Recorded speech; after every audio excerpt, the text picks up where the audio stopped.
Okay, so I was doing something totally different before I came over here, so I have to take a minute or two to get kind of in the right frame of mind.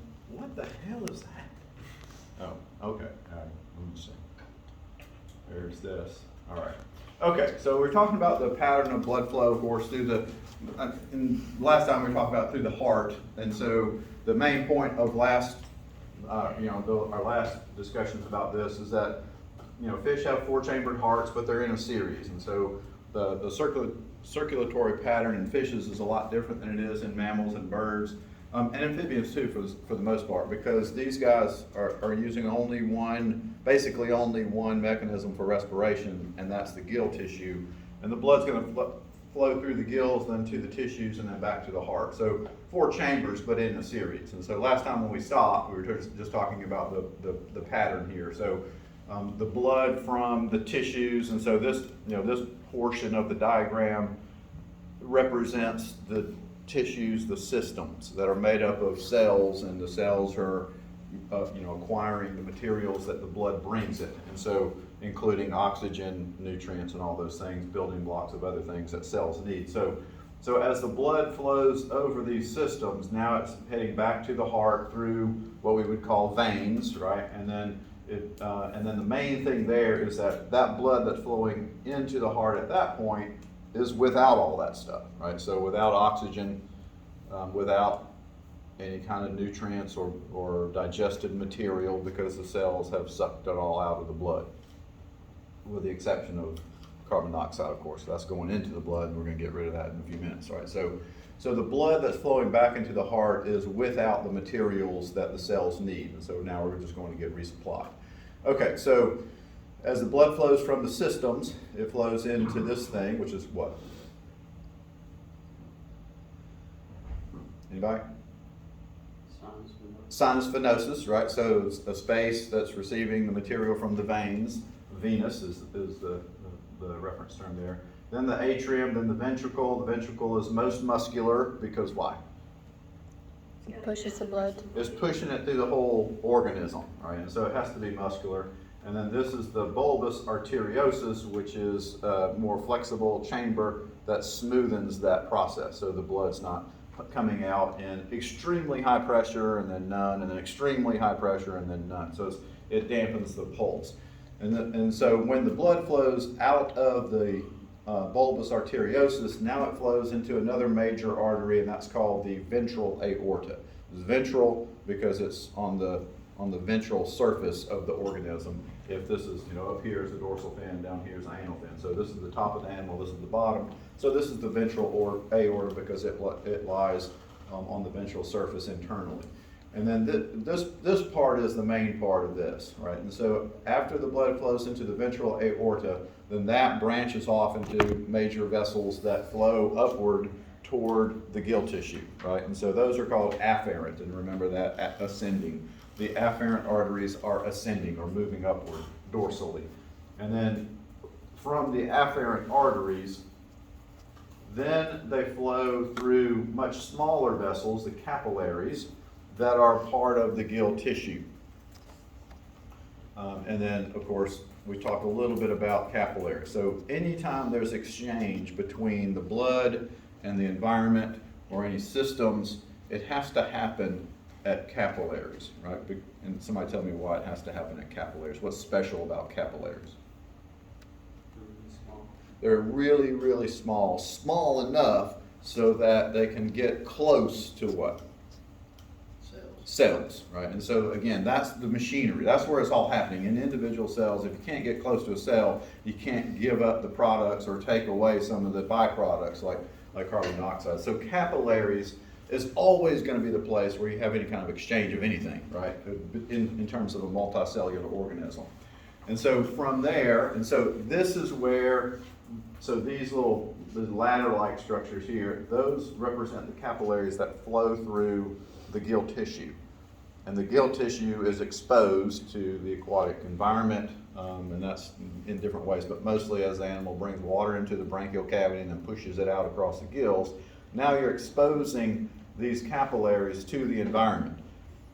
if the water is cool and has oxygen, then the oxygen in the environment is going to diffuse and be captured by the blood that's flowing through the capillaries of the gill tissue.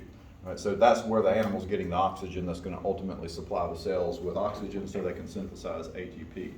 Okay, so, and then the efferent arteries essentially is the other end of that, right? And so, again, when we talk about the circulatory system, we talk about it like it's different things. Arteries, veins, capillaries, afferent arteries, efferent arteries, they're all the same, right? They're all connected. They have to be connected because that's where the blood's flowing through.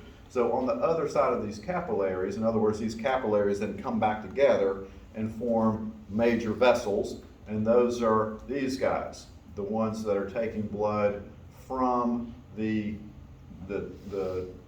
tissues of the gill to this major vessel, which is the dorsal aorta, right? So you got blood into the ventral aorta, into the afferent arteries, across the capillaries of the gill tissue, into the efferent arteries that are now transporting the blood up into the dorsal aorta. And here's just a diagram of this process that I was talking about. So if we're talking about the flow of blood in relation to this, so this is, and we'll learn this structure right here, this flap is called a primary lamella, which is a layer, right? Lamella is a layer. And then this, and I'll talk about this more specifically later, but this is a secondary lamella. And so in other words, you've got a flap of tissue and then a different flap of tissue running alongside of that. So this one single primary lamella on the fish, of the gill of a fish, has thousands of secondary lamellae, right? So, and this is just one primary lamella. So you got the whole gill arch, hundreds of primary lamellae, and hundreds of secondary lamellae on each gill. And then you've got multiple gills, right? And so what's the end result of that? There's a huge amount of what? As a surface area, right? And all that surface area is mostly covered with these tiny blood vessels, which are called capillaries. And that's where gas exchange is happening, right? So you've got blood coming up from the afferent artery, and then it is, blood coming up from the afferent artery, flowing into this vessel, and then across the capillaries into the efferent artery, okay? And then we'll talk a little bit about this mechanism later, but to maximize oxygen exchange, the blood is flowing this way and the water is flowing that way, and that's called countercurrent. And that maximizes the blood's ability to diffuse gases across the surface area, right? So fish gills are extremely efficient at exchanging with the environment in terms of the blood and the water that's flowing across it. Okay, so you've got blood flowing up from the ventral aorta in through the afferent artery, across the lamellae through these capillaries, and then collecting again into the efferent artery that's going to the dorsal aorta. And of course, the difference here is this blood is blue because it lacks oxygen. And then once it crosses the lamellae, now becomes red because oxygen and iron interact to form that characteristic. And now this is oxygenated blood.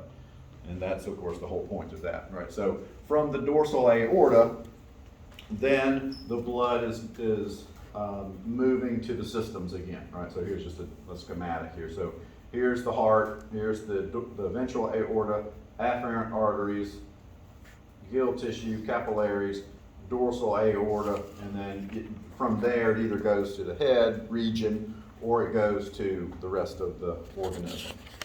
So you've got the internal carotid or the dorsal aorta, and then that's going to differentiate into multiple systems. So the renal arteries are carrying blood to the kidneys.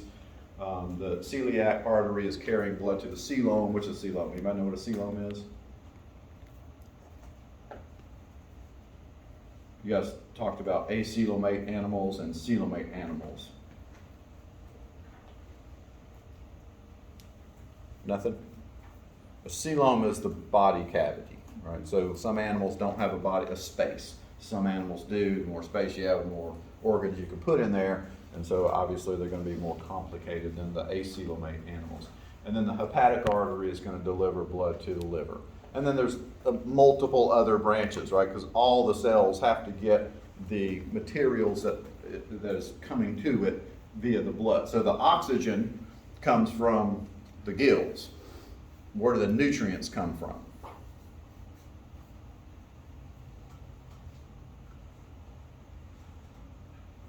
How do our cells get nutrients? Or how does a fish cell get nutrients?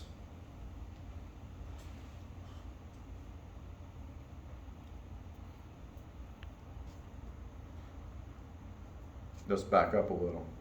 What kind of nutrients am I talking about? What kind of nutrients, what kind of molecules do cells need? ATP? Well, ATP is a molecule that they'll use to store energy.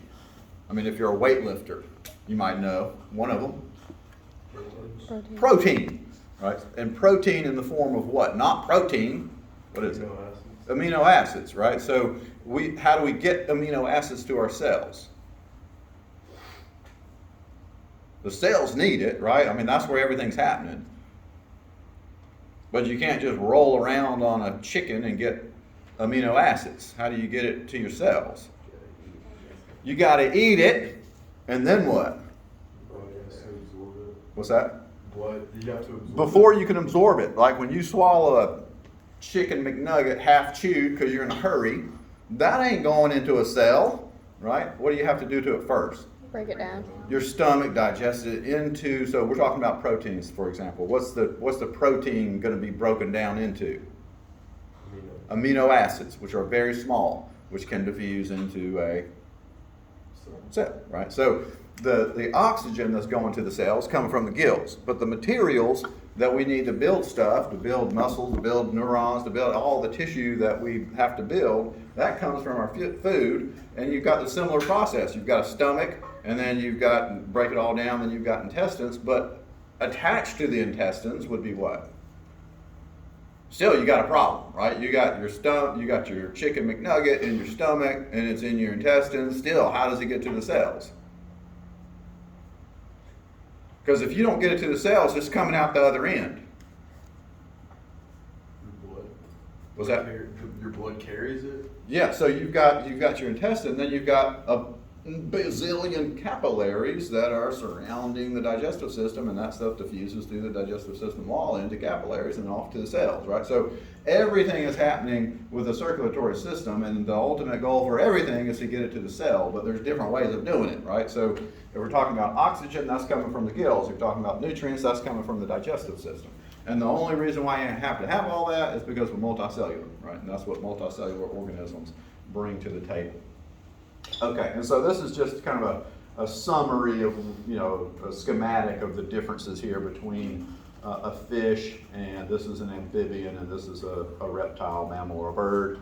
Some reptiles have more complete divisions of their heart. And so just, in general, we've got blood that's got oxygen delivered to the cells. Now it doesn't have any oxygen going back to the heart. From the heart to the gills, picks up oxygen, goes to the systems, delivers the oxygen, goes back to the heart. This is just a loop, right? A single loop, one circuit. On the other end extreme, you've got two circuits. You've got one circuit that's delivering oxygenated blood to the tissues, and then you've got another circuit that's taking blood to the lungs. So you've got a pulmonary circuit and a systemic circuit, which are doing different things. The ultimate goal is exactly the same, right? Get oxygen and get it to the cells. It just happens in a different way. And this one's intermediate. There's 3 chambers, so there's some mixing here in the ventricle. So it's a little bit less efficient than this, but for the most part, it doesn't matter because amphibians can respire through other means other than their lungs. They use their skin, they can use gills, etc. And also their metabolism is pretty low. Same with fish, right? Compared to mammals or birds. Really high metabolism means you have to have a lot of oxygen all the time, a lot of energy all the time. If you can't do that very efficiently, then you won't survive. Okay, does anybody have any questions on the blood flow through the heart, through the gills, and what it means in terms of distributing stuff to cells. Did you open the shade or close it? I closed it. Closed it, okay. Do y'all have enough light to see, to read, to write? Okay. Okay, so that's really all I'm gonna talk about in terms of the circulatory system, and that's the main thing. If we compare fishes to other organisms, is they're gonna use gills, and their circulatory flow through the organism is different than it is for amphibians and reptiles and birds and mammals, and so that's kind of what I wanted to mostly hit on. The next part of it is the kind of a description of the digestive tract and some of the associated structures. And so, if you think about it, most of this mass, we call that the visceral mass, which is the stuff in the coelom, or the body cavity. Most everything that's in there, except for the heart and the circulatory system, is part of the digestive system. Right? So you've got the mouth, and you've got the esophagus, stomach, intestines, but you also have the liver, which is connected to the digestive system, the kidneys, the pancreas, all those things are connected. Even the gas bladder, as the animal's developing, is connected to the digestive system. So really, this, and that's the part where I'm talking about associated structure. So we have to do some things specifically, and that requires something other than just a tube through the organism. Okay, which is what most organisms are, or animals, I should say. Most animals that are multicellular, that have digestive systems, that's where it starts, just a tube, right? And so, if you think about the simplest of organisms, the digestive system is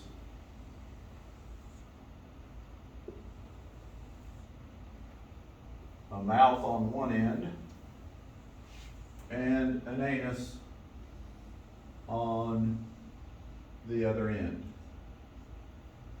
And how that forms is different, right? But that's exactly what the digestive system is. It's just a tube. And stuff goes in, food goes in, and then along the way it gets broken down.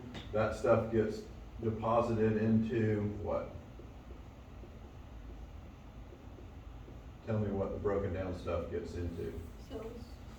Eventually cells, but first into Capillaries. the bloodstream, the circulatory system. And then what doesn't get absorbed goes the rest of the way and comes out as undigested material, unused stuff, right? And so the trick for animals is to get them as much out of it as you possibly can before it gets away, right? And so, and not all multicellular animals, but all multicellular animals with a digestive system start off with that. That's the simplest form of it. And some fishes, mostly that, right? And so that's what we're starting with. And then other things develop later in the evolutionary history of animals to make that process much more efficient. Because again, you're going to catch something, break it down, and you're trying to get as much of it as possible before it's released through the other end. And so the idea, of course, we kind of already covered this, but as we ingest things into our stomach, it breaks food into smaller molecules, and so we're talking about biological molecules. All living organisms are made up of four main things. Y'all remember what they are from Biology 130 or have thought about it? We've already covered one group. What is it? One of the biological molecules. Proteins, what else? Carbohydrates, lipids. One other that's a little bit nucleic acids like DNA, RNA, those things, right? So that's why we can eat other things, because they're all made up of exactly the same stuff.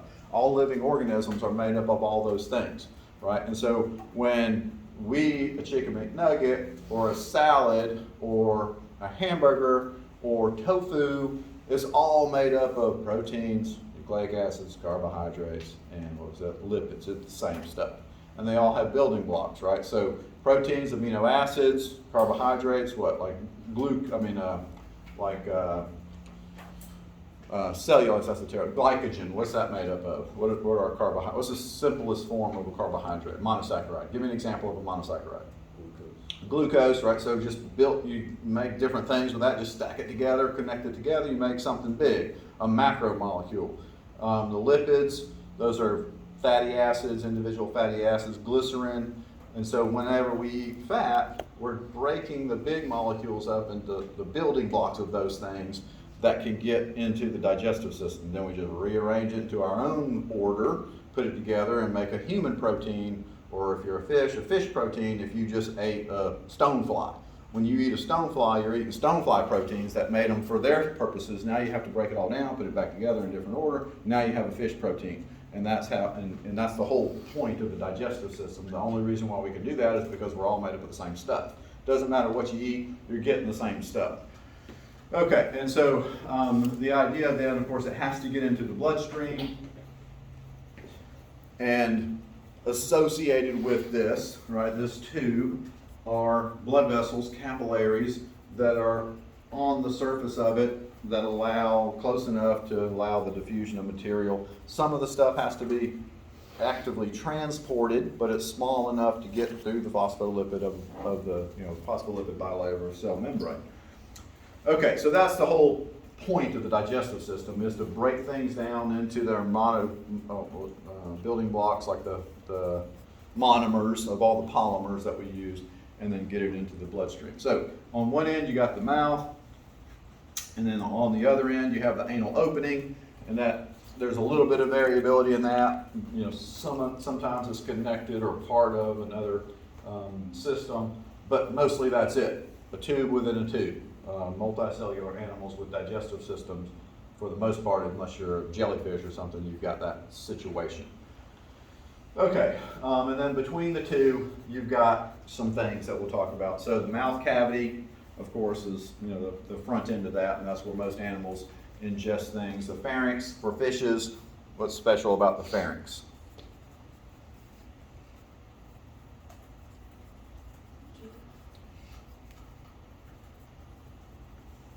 That's a good word to use, but put some other words around it and make a sentence with it. We talked about the pharynx already. What's the one thing you know about the pharynx that we talked about? That is where there are some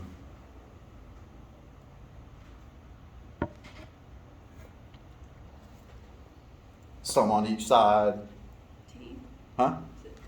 There could be teeth there, pharyngeal teeth, but what else could there be in association with the digestive system? What's special about that section of the pharynx? It's not special for us or any other terrestrial animal, but aquatic animals have... Gill openings?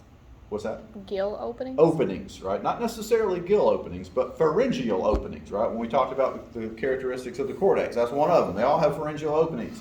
Sometimes there's gill tissue associated with those openings. If you're a fish, yes. If you're other types of organisms, not necessarily, because you're using it for different things. So the pharynx is, the main thing here is that you're going to find openings so that water can escape and so these animals can respire. Then you've got the esophagus, which essentially just takes stuff to the stomach. And then you have, after the stomach, you've got the intestines and various degrees of differentiation. Then you've got the cloaca and some, which is the chamber that receives the undigested stuff. And then you have the anus, which is the opening, the posterior opening of the digestive system.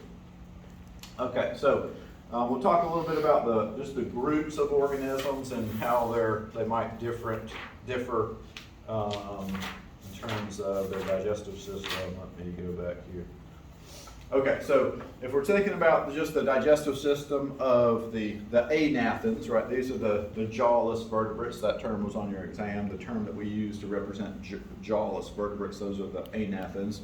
So for fishes, that includes lampreys and hagfish, and they don't have movable jaws, right? So they don't have the ability really to grab onto stuff and swallow big chunks of food, right? So you might expect them to have relatively limited options in terms of what they're going to feed on, and so we would describe that as having fairly limited feeding styles. And so for the lampreys particularly, they are either parasites or they might feed on detritus. Does anybody know what detritus means? You should know what detritus means. We just talked about it on Saturday. I'm going to call you out. This is like they're decomposing plant material. not necessarily plants, but yes, decomposing biological material. Could be animals just in bits and pieces, that are. So these organisms are collecting either fluid as a parasite or bits and pieces of organic material, of living organisms, which are made up of proteins, carbohydrates, lipids, and nucleic acids, right? So as those animals break down, then there comes the monomers floating downstream, and then some of these organisms are going to be able to take advantage of that, right? And so the idea here is that let's just take this guy as an example, this parasitic lamprey. As he attaches himself to a host fish, and then he's going to boop like that, and then use his rasping tongue to cooch, cooch, cooch, cooch, cooch, cooch, cooch, cooch. When someone tickles you in the same spot, if at first it's hey, and then it's like, oh, stop, that hurts. And then he's going to rub them raw, and then either get directly into the bloodstream and get blood coming out, or you ever notice that whenever you fall off your bicycle and you scrape your knees, it might bleed, but it might also just ooze. Not blood, but ooze. And that's from the lymphatic system. So that's fluid that came from the circulatory system eventually, or ultimately. So if that's the case, right, you're feeding on blood, which is carrying with it what? Nutrients, food that has already been broken down into all the monomers, right? So you rely on the host to swallow something big, break it down with their stomach, then spread it out in the bloodstream, and then you're just going to tap into the bloodstream. You don't have to do anything else. You just absorb it right into the digestive system, right? So so for these guys, they're feeding on either that, or they're feeding on stuff that's already mostly broken down. So you don't really have to have a complicated digestive system to get material from that, right? And so for these organisms, lampreys and hagfish as well, you don't have much specialization along the digestive system, right? So in other words, it looks mostly like that. There's an opening on one end, an opening on the other, capillaries covering that tube. If you put into it stuff that's already in its monomer form, you don't have to do anything other than absorb it, right? And then you can get it to the cells, put it back together, and make your own stuff. And so it's mostly a straight tube. And so of course, we kind of mentioned this, but the parasitic forms at least are going to, have particular structures that make it so that they can tap into the digestive system or the circulatory system and just get material from the organism's circulatory system that's already been broken down. And so there's really not a whole lot going on in the digestive system of a lamprey or a hagfish, just because of that. If you're a hagfish, you're going to be mostly like going into the body cavity of an animal that's already kind of broken down. So you're not really doing a whole lot of digesting, breaking down. So you don't have to have a lot of associated structures. And so one of the things though that these guys typically have are a structure or a glandular tissue called a typhlosole. And that is the structure that secretes a lot of digestive enzymes into the digestive system. And so this is it's like a ridge that forms along the dorsal surface of the inside of the digestive system. So this is a lamprey. And so this is the digestive system. And here's all the material that got into the digestive system. And you can see, you can't see any bits of, you don't see an ant head or a chironomid head or a, exoskeleton of a cricket or anything. You just see stuff, and that stuff is, coming from a host that's already been broken down. This is the typhlosole, and that gland secretes digestive enzymes into the digestive system, which helps break them down even further. And then ultimately, you're going to have capillaries, blood vessels associated with the wall of that, so that this material can be absorbed into the bloodstream, and the products can be distributed to the cells. Okay, of course, if you aren't feeding on those things, then you feed on other stuff. And most fish, as I said, probably, I think I might have said this, maybe I said, I don't know. I know I've said it before, maybe not to you guys. But most fish, 99% of fishes are predators. If you're a leuciscid minnow, you're a predator. We don't think of you as a predator, but you're a predator on what? If you're a leuciscid minnow, what are you eating mostly? Probably not phytoplankton. Some are going to feed on plant material, but most not. What's that? Not necessarily. I mean, think like if you're a stream minnow swimming around in the current and in a stream, there are a lot of other organisms in the stream other than fish, right? What else is in there?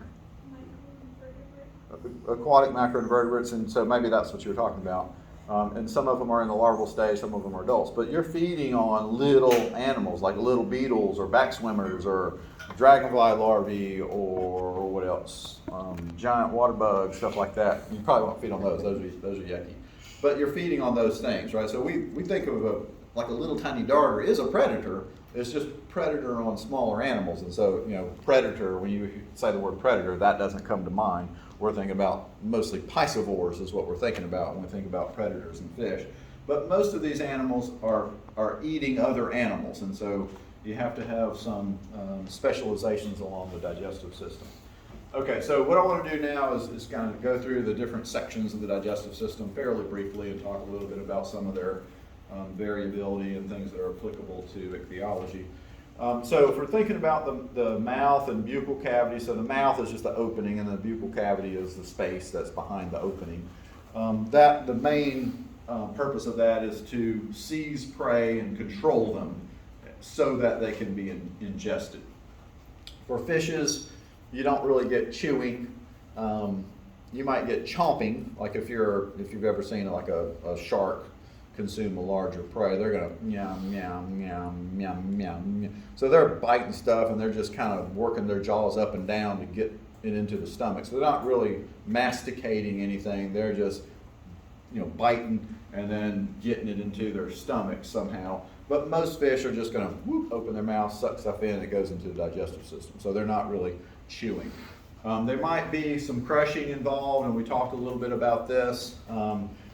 These are two examples here. This guy is a parrotfish, and parrotfish are marine organisms, but they have this beak-like structure on the front, and they go around and they just kind of bite off mostly coral animals that have a hard case around them, but a soft body on the inside. So you might get something that looks like chewing, but they're not mushing up their prey with their mouth. Some of them have, as we talked about, and Raylene mentioned, the pharyngeal teeth that are used to squish stuff side to side as they get ingested, but not part of the mouth. And so generally that's not what's happening in the mouth. As I said, mostly the mouth is seizing and controlling a prey item. And then, so that's it, really. That's all we get with respect to the mouth and the buccal cavity for fishes. But they do have some variability in that part of it, and that's mostly based on their diet, right? And so this is a marine fish. This is a lizard fish, named because it looks kind of like a lizard. And so he's got long and pointy teeth, probably feeds on what? Would you guess? Other fish. Fish are slimy, their scales come off, and so those are, penetrate into the flesh until they can work it into the digestive system. And so this is, y'all recognize this one? Prawn. It just looks like it would be bad. That's a bad fish. This is a piranha, and so their teeth are kind of triangular shaped and flat, like a blade, like a knife blade, because of what they eat. They don't eat things whole. I mean, they will eat things whole, but they are mostly also going to, rip into a piece and then take off. And so that's characteristic of that type of style. This is, y'all, anybody know this one? It's kind of hard to tell from the picture, but this one's common in Louisiana, Gulf Coast, Gulf of Mexico, Gulf Coast states. They're marine animals.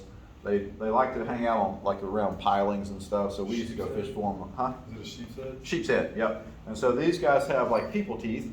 They've got some incisors that are big, or horse teeth maybe. And what they like to feed on are barnacles, which grow, horizontally on a piling or something, which is an animal. It's a crustacean that has a calcium-based shell, and then they are inside. They're kind of raking the water column. But what they'll do is they'll go on the inside of it and just come down with their horse teeth and just pull the whole thing off, and then they'll crush it up with. They've got like plate-like teeth too that they can use to crush that up.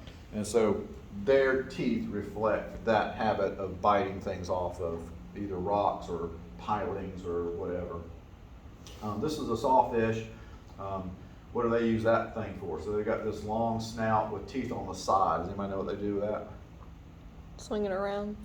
They sling it around. Yep, they'll swim into a school and just, and then those things, render an individual incapacitated, and then they'll just kind of circle around and gently scoop everybody up in their buccal cavity and swallow it. This is the parrotfish, and so again, and of course it's named because it has a beak, but it's also really colorful like a parrot. And they're going to do the same thing that sheep's head does, really, except they're crushing it or pulling off coral. You can, if you've ever been scuba diving where there's a bunch of these, you can see them swimming around. They'll just poop out little chalk, just coming down, and that's the calcium carbonate cases that the coral animal lives in, and they ingest a lot, hundreds and hundreds of them per day, and then poop out the stuff that they don't use. Okay, in some, you've got mucus glands that make their prey items a little bit more slippery.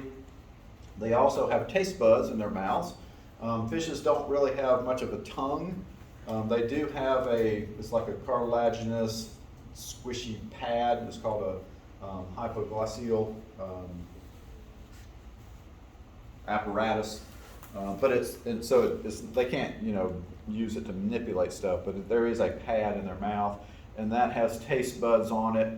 But fishes also have taste buds or cells that respond to chemical cues in other places, and so it's not quite as well developed as it would be for other animals that don't have that. So for us, we can't taste things with our fingertips, so we actually have to put it in, and we have to be really discriminating when we're doing that. You really want to know pretty quickly if it's not appropriate, and then you can get rid of it. For the fishes, they've got other chemosensory cells on other parts of their body, and so they already got a pretty good idea before they even ingest it. But there are some animals that are unpalatable for fishes, and so those taste buds allow them to reject stuff. You ever wondered why you go out to a stream and you can see hundreds of the whirligig beetles that are around and nobody's eating them? That's because they produce a material, it's not toxic, but it's noxious. It's not palatable for fish, and so they'll eat it, but then they'll spit it out. Same for toad tadpoles. I've had fish in aquariums all my life, and I try to feed them toad tadpoles, and they go and then spit it right back out because they're producing material that they don't like, and they can tell that because of the taste buds on their tongue. So not real sophisticated, but sophisticated enough for them to reject a prey item. Okay, so in fishes, mostly you're getting it and then down the hatch. You're not really doing a whole lot of manipulating in the mouth cavity. Posterior to the mouth, you've got the esophagus after you pass through the pharynx, and we already talked about that. And so into the esophagus as far as the digestive system goes. And the main function of the esophagus is to get material from the buccal cavity into the stomach. But there is some variability depending on the organisms that we're talking about. One of the things that's true about the esophagus for most fishes, a lot of fish have a very short esophagus, and so if you dissected a fish, you might not even really be able to see it if you're thinking about a top minnow or something. So most fishes don't have a really long esophagus. Some do, depending on their morphology, but generally not. But one thing that's typically true of the esophagus of a fish is it's distensible, which means what? Anybody know what that means?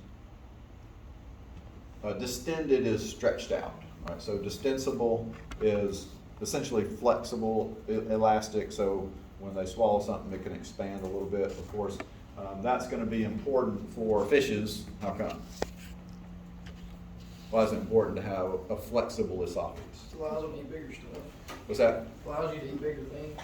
Well, it allows you to eat bigger things, but what else is not happening with most fish? Because they're not chewing. They're not chewing, right? So they're just grabbing whatever, even if it's relatively small, they're not going to make it any smaller, so that it has to go down the esophagus. I, on the other hand, am a terrible pill taker.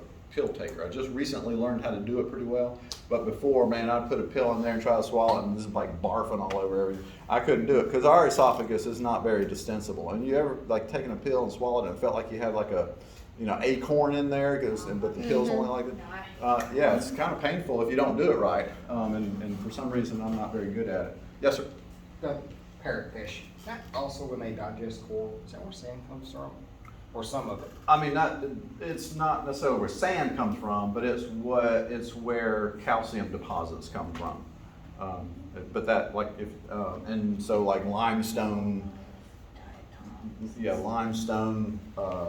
soil, rich in limestone would be partially because of that, and also the coral animals that are living in those places. So, but sand is something different, but that can contribute to the soil of a place because if it builds up.